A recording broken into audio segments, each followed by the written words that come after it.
The Duke of Cambridge, 39, laid a wreath at the cenotaph on behalf of his grandmother, the Queen, on Monday morning, before attending the Westminster service. Anzac Day, which falls on April 25, observes the anniversary of the start of the First World War. Gallipoli Peninsula landings.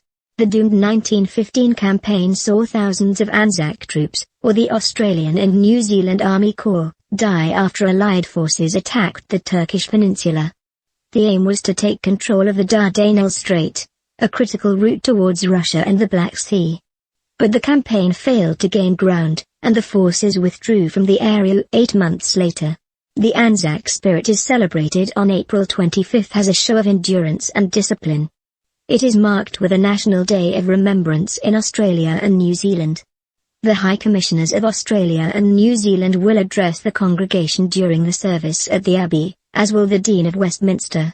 Children from each country will then read out prayers. London-based Ngati Ranana will then perform a Maori Waiata, or song. The Duchess looked elegant as she joined Prince William for the service in a white Alexander McQueen coat dress.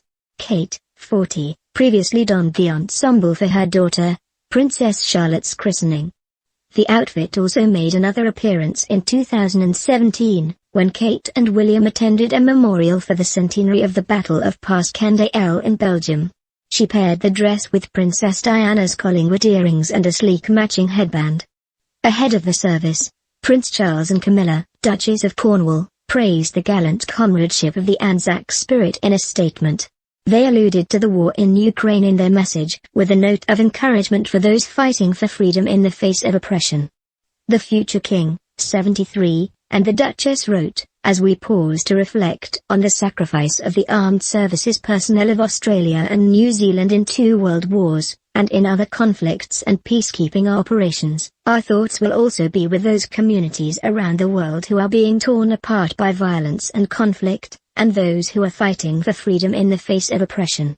The landings have been marked in London since the first anniversary, when King George V sat on the throne. Referencing this, the Prince of Wales added, "In 1916, 1 year after the Gallipoli landings, my great-grandfather, King George V, wrote of the first Anzacs.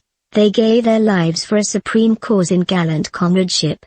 106 years later, gallant comradeship remains a defining mark of the uniformed men and women of New Zealand and Australia.